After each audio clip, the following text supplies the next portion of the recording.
This is Jensen Huang, CEO of NVIDIA. OpenClaw is the #1 open source project in the history of humanity. Every single enterprise company, every single software company in the world need an agent strategy. You need to have an OpenClaw strategy. So even if you're a power user of OpenClaw, you're probably not getting the most out of it. I have spent over 200 hours and billions of tokens perfecting my OpenClaw setup. And in this video, I'm gonna teach you every best practice that I have learned. So the first thing I wanna show you, and potentially the biggest and easiest unlock, is Telegram threads. And it's actually not specific to Telegram. If you're using WhatsApp, if you're using Discord, you can get this working. But the key is you want threading. You do not want to have one single long chat window with your OpenClaw. And I always wondered why people were struggling with OpenClaw's memory, and OpenClaw would just forget things all the time. And I literally never had that problem once. And I was using the default OpenClaw memory system, and I couldn't figure out why everybody else was having issues and I wasn't. Well, this is the reason. And so here's the problem. When you have one long chat thread, you are interleaving a bunch of different topics all in one conversation. And this presents a few problems. One, if you want to switch topics and come back to a previous topic, it's very awkward. You have to say, hey, OpenClaw, hold that thought. Let's talk about this other thing and we're going to come back to it. The other problem is that the entire chat history gets loaded into memory, gets loaded into the context window, and it contains a bunch of different topics, and that's not what you want. To get the most out of OpenClaw's memory, to get the most out of OpenClaw's context window, what you want to do is have a single topic. And the way to do that is with threads. So here's what my threads look like. I have split every topic that I generally talk about with OpenClaw into separate topic threads. And the way that I've set this up is through Telegram groups. You basically create a group, you only put yourself and your OpenClaw bot in it, and then you can create different topics. So I have general, I have my CRM, I have my knowledge base, cron updates, and a bunch of others. And so now each topic gets its own context window, gets its own session, and it only loads that session when I'm chatting with it. So it not only makes it easier for OpenClaw to stay on topic, to remember things, but it also makes it easier for me. I don't have to tell OpenClaw to hold that thought and I'm gonna come back to it. Instead, I can just go to the specific topic and just start talking about that. And it is much easier to have multiple conversations going with your OpenClaw bot in parallel. It just makes it easier for me as the human and easier for it as the agent. So you get less context, more focused context put into the context window. It remembers things better and it's easier for you. Please do this. Oh, and hey, my team put together a full free guide for how to get going in OpenClaw if you are an absolute beginner. I'll drop a link down below for the ebook. You can download it free right now. The next thing I want to show you in Telegram, but this really should apply to any chat app that you're using, is voice memos. This is actually something that I've only recently started using, and it has been an incredible unlock for me. So check it out. I have Telegram loaded up. Imagine you're out and the only thing you have access to is your phone. And especially if you're driving, the last thing you want to do is take it out and start typing a long message to your OpenClaw. But here's the thing, you don't actually have to do it. So in Telegram, in the bottom right, there's this little microphone icon. And if you just hold it down, it records a voice memo that will send to your OpenClaw. So you can just talk asynchronously to your OpenClaw. Most other chat apps have this as well. And so let me show you how that works. So I'm simply gonna hold down the mic icon and ask it any question or give it any task. Tell me about the Eiffel Tower. So as soon as I do that, you can see the waveform right there, and there it is. It's giving me information about the Eiffel Tower. And it is that simple and very fast. And it's built in natively. You don't need to install anything to get this to work. You simply start using it. And I use this all the time. I tell it to go do tasks for me. I ask it questions. I tell it to code things for me. It is an incredible time saver, especially when you only have access to a phone and you don't want to type out these long prompts. So please use voice memos, super useful.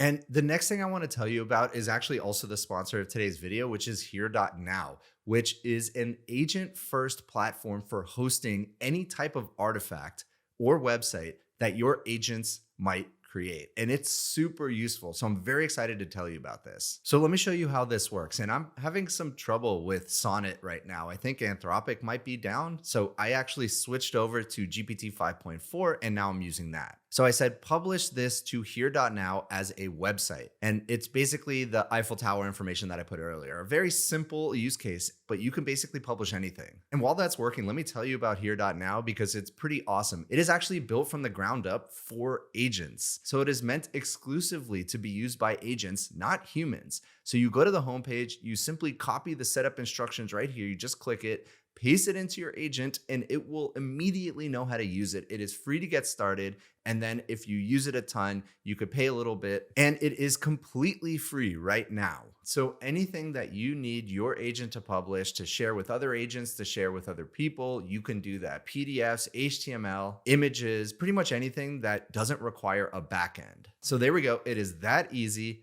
And then you could just click here, and there it is. Information about the Eiffel Tower. This will expire after 24 hours. So if you don't need it long term, this is a great way to quickly publish. You also don't even need an account. If you do want this permanently, you do have to claim an account, but it is so easy to do. And then you could just have this website up forever. And the front end didn't actually look good. That's because GPT 5.4 is not great at making front ends. But the good thing about here.now is you can actually just edit it easily. So I simply said, make it text only. And just less than 20 seconds later, done, same URL, now text only. I click into it and there it is. And it's just so easy to use. So please check them out. Here.now is really cool. I'm a big believer in products built specifically for agents. So go check them out, here.now, and I'll drop a link down below. And next, what I want to talk about, a little bit more of a complex topic, is using the right model for the right job. You should not be using a single model for everything you're doing with OpenClaw. You should be using a wide spectrum of models, and I am very bullish on a multi-model future, and that includes both closed source frontier models and open source local models, although we're not going to get too deep into open source today. So here are just some of the use cases that I'm using OpenClaw for and the model that I'm using for it. So here for main chat, right now I'm using Sonnet 4.6, although usually I use Opus 4.6. And I just want to briefly talk about why. I ran out of quota last week using Anthropic models, so now I'm using Sonnet, which is cheaper and uses less quota. But again, generally, I'm trying to use the best possible model that is the main model that you're interacting with in OpenClaw day to day. And there's a reason for that. This is the model that does planning. This is the model that orchestrates other models and subagents. So you really want it to be the best possible model, because then you're going to get the best possible plan and best possible delegation to other subagents. Now, for fallback, I'm using GPT 5.4.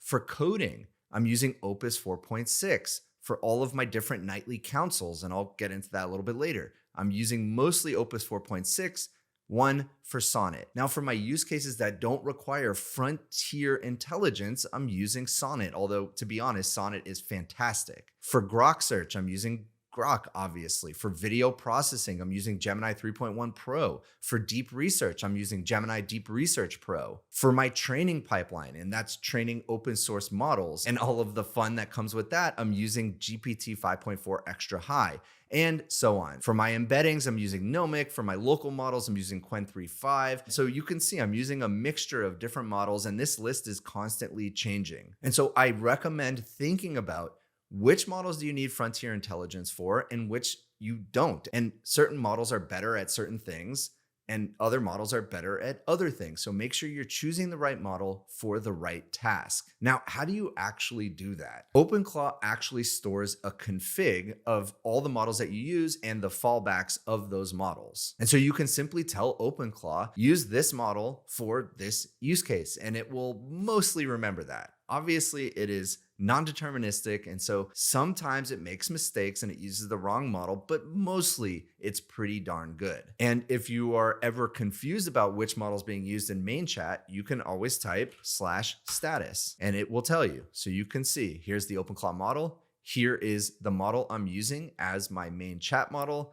the number of tokens allowed, and how much cache hit we're getting. You get all the information right there. And now that we're using different threads, something that is a new feature in OpenClaw is you can actually assign specific models to specific threads. So for example, if you have a thread in which you're just doing Q&A, you can probably use a less powerful model. But if you have another thread that you're doing really hard coding on, you probably want a frontier model. And there are a number of benefits to this. One, if you don't need frontier intelligence, you can usually get much faster results by using a smaller, less performant model. It's also cheaper, it's also more efficient. And so if you're a power user of OpenClaw, this is a great way to help optimize your token budget. Now, I said I wasn't gonna go too deep into open source models, but I wanna touch on that for a second. A project that I'm currently exploring is having an autonomous system that extracts different use cases from my OpenClaw stack, figures out which ones I can actually fine tune a small local model for, and then replace the frontier model with that small model. And so one example is email labeling. I've been doing that a ton. I've built up a pretty large amount of email labeled data using Opus 4.6. And now I can simply fine tune a smaller model, which is what I did. I have a Qwen 3.5 model, 9 billion parameters that performs as well at email labeling as Opus 4.6. And you know what?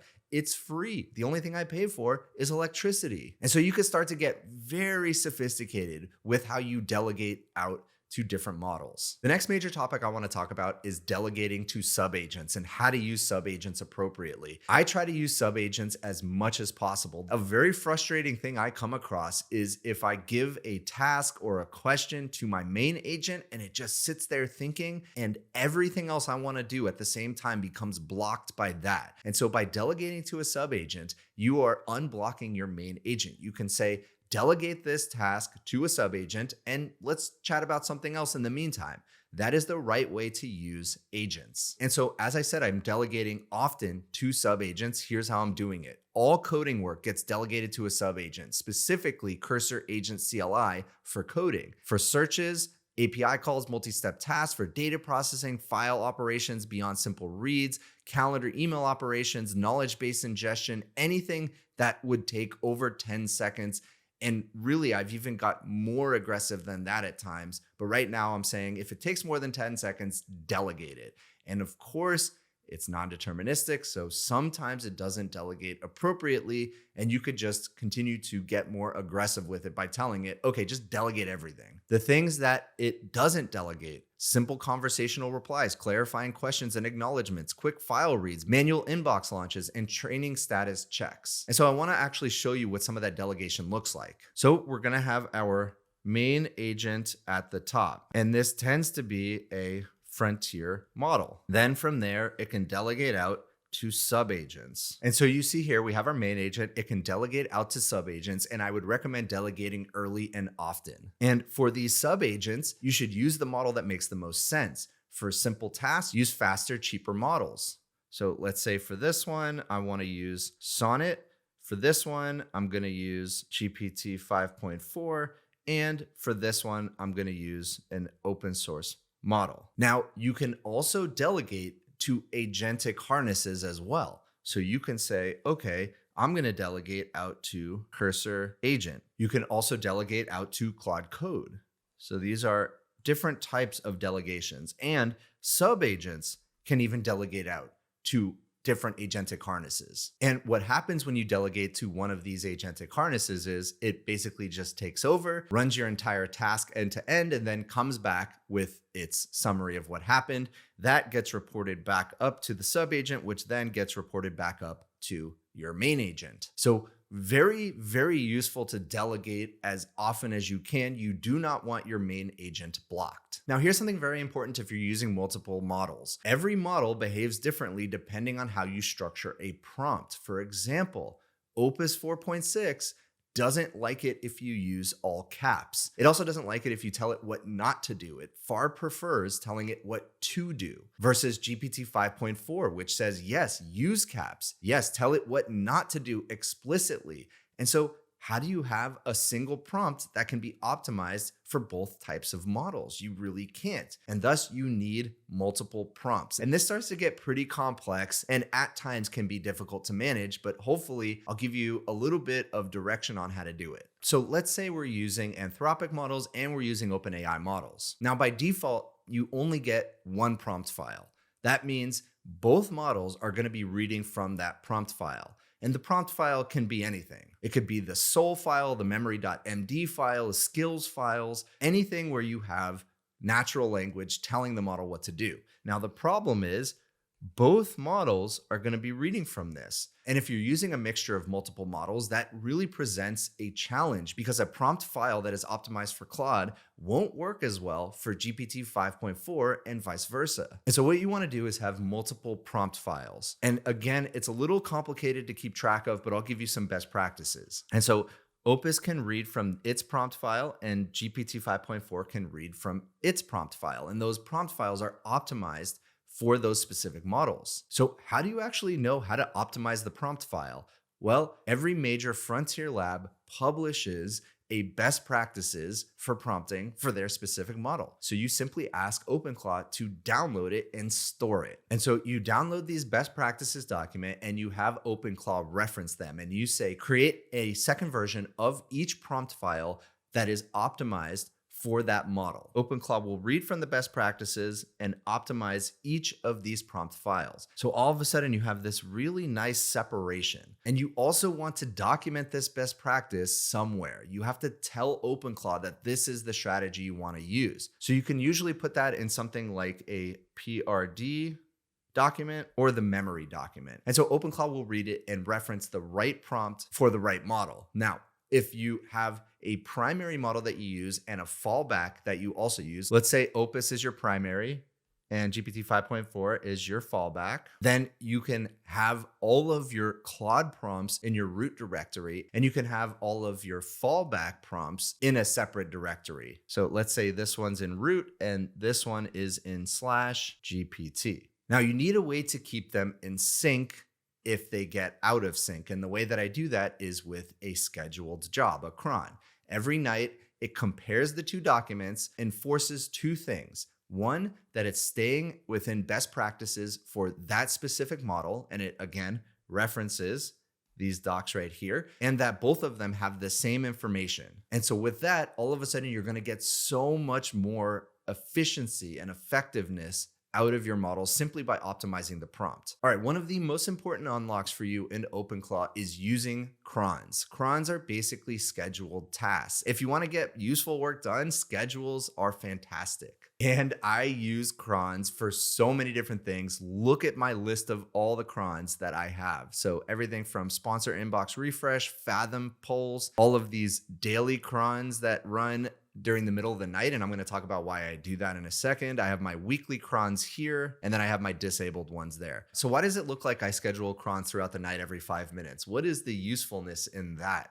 Well, I don't want a bunch of crons running throughout the day while I'm also using OpenClaw. It shouldn't cause an issue, but I like to offload the higher compute times to times where I know I'm not going to be using it. But there's also a second benefit. If you have a rolling quota window, which if you're using your Codex subscription, if you're using an Anthropic subscription, you will have. So here's an example. This is my Anthropic subscription, and you can see I have a 5-hour rolling window. So if I'm doing a bunch of cron jobs throughout the day that require a Claude model, and then I also go to use a Claude model directly, I might run out of quota. And so the things that I know that I need to do daily, but it doesn't really matter when I do them, I offload them to the middle of the night and I spread them out throughout the night. So you can see that here. I have cron health. I have lane documentation drift. I have a prompt quality checker. I have a config consistency checker.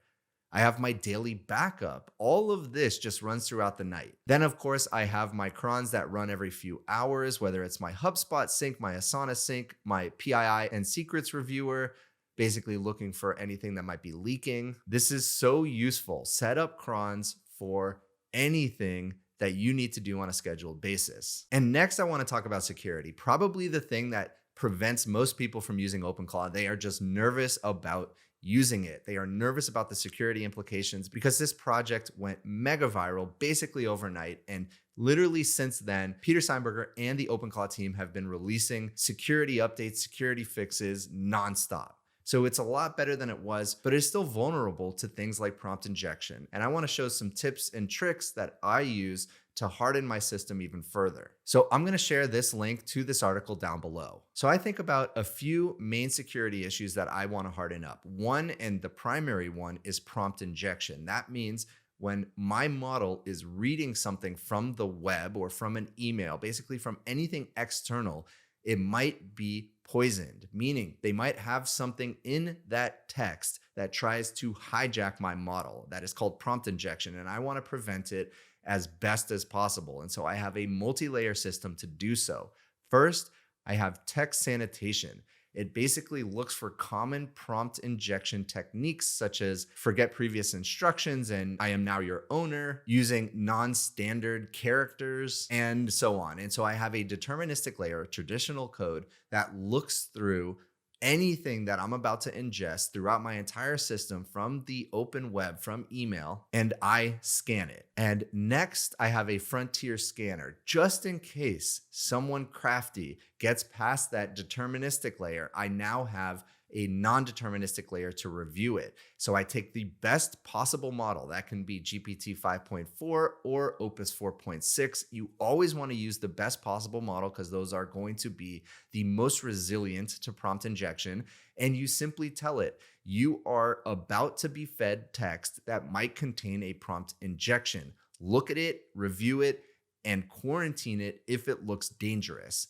And so that's simply what I do. I have a risk score calculated by my frontier model, and it looks at every piece of text coming in that gets past the deterministic layer and makes a determination if it should be quarantined or not. Now, with these two layers, it's actually incredibly powerful. And just being mindful that any external data might be dirty, might be poisoned, is the first step in hardening your system to prompt injection. And by the way, at the bottom of this article, there's an entire prompt to set up all of this easily within your OpenClaw or agent environment. Now, that's not enough. Let's say it gets past text sanitation. Let's say it gets past the frontier scanner.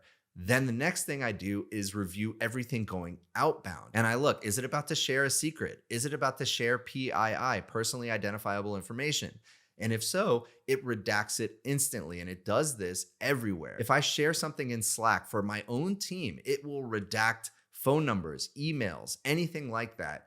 And it does that with my email responses. It does that with everything. It redacts very aggressively. And sometimes I actually have to tell it, no, it's okay. You can share that. I also put a lot of time and effort into scoping permissions at a very granular level. I only give my AI the exact permissions it needs and nothing more. For example, it can read email from my inboxes, but it cannot send emails. It can read files from Box, but it can't delete files. And then I also have an approval system. If anything is about to have a destructive action, I always get notified first for approval. And this gets a little annoying at times, but it's better than getting hacked or all of your data being deleted. And the next thing I learned, and this is going to be a little hint at a video I have coming with special guest Pliny the Prompter, is what he called wallet draining. Basically, I have a frontier model scanning all text coming in. And so somebody who didn't think they could necessarily get through my prompt injection defenses could basically just use all of my token budget simply by continuously sending garbage. And so I implemented something called runtime governance, which basically looks at the total LLM calls and puts rate limits on them and spending limits. And then I realized, actually, that's a pretty cool feature. I should apply that everywhere because there is a chance that something in OpenClaw runs into a recursive loop and just continuously does LLM calls over and over again. And I just get a huge bill at the end of the month. And so I have spending caps, volume limits, and loop detection. And so with all of these defenses in place, you are going to be in a much better place security-wise. All right, the next tip I want to give you, and this is a critical one, is log everything. Logging means your system keeps a record of everything that happens within itself. And it's incredibly cheap to do this. You can simply log everything to a database. You can log it to log files, do whatever you want. It doesn't take a lot of room on your hard drive. I've been logging everything for about 2 months now, and I probably only have about 1 gigabyte of logs so far. So it's very easy to log everything and very useful. And the reason is, if anything goes wrong, you don't have to try to debug it with AI yourself. You can simply say, look at the logs, find out what happened, and give me a fix. And so one thing I do every morning is I say, look at the logs from last night, look for any errors or warnings, and just go ahead and propose fixes for them. So I did that right now. Look at the logs from last night, tell me the major issues. And so it did that, it's typing, let's see what it says. All right, so here's the response. And it looked through the logs and it found everything that went wrong overnight. And yes, even for me, things go wrong all the time and I'm constantly fixing it. That is the price you pay for being at the frontier. So Google Auth broke, sponsor inbox refresh got hammered by that specifically. The daily brief failed because the calendar fetch failed. Basically everything tied to my auth stopping. There's a smaller code bug in the sponsor inbox refresh. What did not look broken, the heartbeats, general gateway outage, GitHub autosync. So I could just say now, okay, go fix it. So you don't need to be super knowledgeable about how it's all working, but if you just tell it to log everything, that's the way to fix it more easily. All right, the next thing I do is check for OpenClaw updates frequently. Peter Steinberger and the team are absolutely cracked and they are shipping updates all the time, basically once every day or two. And so I have a cron set up at about 9 p.m. every night to check for the latest updates. Now, it turns out they usually publish the updates even later than that in the day. So I'm usually about a day behind unless I see it on Twitter that they publish something and I go ahead and update it automatically myself. And so it checks for an update, pulls down the change log, gives me a summary of what was changed, how I might use it, and then updates itself, restarts automatically. It's really nice. That also keeps you in the most secure spot because they are constantly hardening their system. All right, next, I've talked about this a little bit, but I want to re-emphasize that using your subscription through OpenAI or through Anthropic is the way to go. Do not use the API if you can, because the API is significantly more expensive than using your subscription. So as you can see here, this is my subscription, this is my usage. And of course, there was that drama a few weeks ago about Anthropic basically saying, no, you cannot use your Claude OAuth in OpenClaw. But then they said you can use the Agents SDK in OpenClaw, which is basically the same thing. And so if you don't already have it installed, you simply tell OpenClaw, use the Agents SDK, then you authenticate into it, and then you are using your subscription. And it's within Anthropic's terms of service, so you're good to go. And Peter Steinberger joined OpenAI and explicitly said using the Codex OAuth for OpenAI models is totally okay, and that uses your ChatGPT subscription. And so you're paying a flat fee every month and you get a pretty large quota that you can use rather than paying for every single API call, which can be multiple times more expensive than using your subscription. So as much as you can, use your subscription. And you have to do so within the Agents SDK through Anthropic and the Codex OAuth for OpenAI. And if you don't know how to install that, literally just tell OpenClaw to do it for you. The next thing I want to tell you about is very similar to log everything, document everything. If you have really good documentation, you will find OpenClaw is much more effective at getting things done for you. And by the way, logging everything and documenting everything are not specific to OpenClaw. It is specific to anything that you're vibe coding. It is going to make your life so much easier. So here are all of the documents that I have. Agents, Soul, Identity, User, Tools, Heartbeat. These are the ones that are built into OpenClaw. It also has memory, subagent policy, and restore. And the things that I've created specifically, I have my PRD, which is a product requirements document, basically explaining all of the different functionality I have in OpenClaw. So it doesn't have to go and search through the code to figure out what features I have. It looks at the PRD and just knows. And it also knows where those features are and how they work. I have my use cases workflows, which talks about in even more detail the different workflows that I use. I have my workspace files, which documents the organization of everything. I have my Opus prompting guide, which we talked about earlier, my GPT-5 prompting guide, which we also talked about. So this is what I downloaded from the Frontier Labs, and it tells my system how to optimize its prompts. I have my security best practices, my prompt injection defense guide, and a ton of others. I won't list them all. But some of these, like the learnings.md, are super important. You don't want OpenClaw or any vibe code system to make the same mistake over and over again. So I usually, if I run into a bug, have it document in learnings so it doesn't make the same mistake twice. So document everything. And you can set up a cron to look for any documentation gaps. So once a day, what I do is I have OpenClaw look through all of its documentation, compare that to everything it sees in the code, looks at all of my commits, which I'll talk about Git in a minute, and it updates the documentation to make sure everything is covered. And speaking of Git, let me just tell you what that is. If you're not familiar with coding, it is a way to version your code. It basically saves a snapshot of your code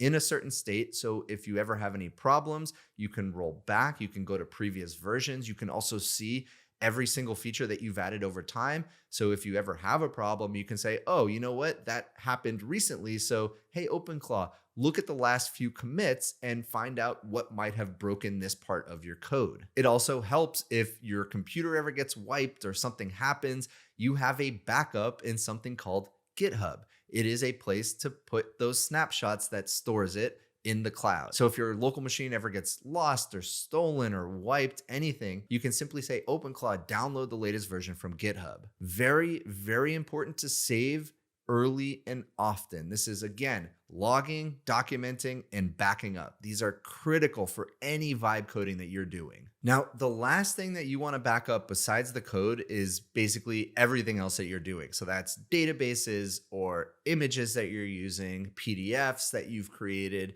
You want these things backed up just in case something goes wrong. You can always reference it. And Box is what I use to back up my databases and my different files that don't get backed up in Git. And Box has a really easy to use CLI, and you can get it working with your agent. So shout out to Box. That's what I use. And last, the fourth pillar of a great vibe code session is testing. You need to have your OpenClaw write tests for everything. But what is a test? It is a piece of code that tests if another piece of code is working. So let's say you have a piece of code that does simple math. 2 + 2 = 4. You can have the test say, okay, when I do 2 + 2, is it equaling 4? If it is, the test passes. And if it's not, something's wrong with your code. And so you want thorough tests for everything. And all you have to do is tell OpenClaw to write those tests. So when I first started using OpenClaw for the first few weeks, I would get so many different notifications, especially because I had so many scheduled jobs running throughout the day. I was getting pinged left and right, and it became such a headache and such a distraction. And I didn't need it. And so what I decided to do was actually batch notifications. So I have multiple levels of batching. For anything that is low priority, I basically have it collect all those notifications, and every 3 hours, it sends me a summary. And so here's an example. This is the 3-hour digest, and all of these are low priority. But every 3 hours, I get this summary of every notification that came in for the last 3 hours. Then I have a higher priority batch that runs every hour. And so that's what you're seeing here. And so you can see my sponsor inbox failed. I can see different notifications about things that I have running in the background, and I get that hourly. Now, for any critical issues, it skips the batching and notifies me immediately. Things like OpenClaw is down. And so I want those to come through immediately, and it does. And it just saves my sanity. I don't get nearly as many notifications anymore. And when I do, they're not separate messages. They're all summarized together, batched together. And if I ever need to dive deeper into it, I simply ask OpenClaw to tell me about it. The last thing I want to mention is how I actually build OpenClaw. Now, you can definitely build OpenClaw through Telegram. And a lot of people do that. And sometimes I still do that. But I find it much easier to use an external system to build out the use cases for OpenClaw. And then I actually use OpenClaw through Telegram. My preference is Cursor. Shout out to Cursor, but you can use whatever you want. You can use Codex, you can use Claude Code. If you're feeling wild, you can even use Sublime Text. So use whatever you want, but I prefer having a separate system for modifying and building out OpenClaw. That's because it's just much easier to read. These systems are built for iterating on code, for vibe coding. Telegram is not. So that's what I prefer. So that's it for today. If you enjoyed this video, please consider giving a like and subscribe, and I'll see you in the next one.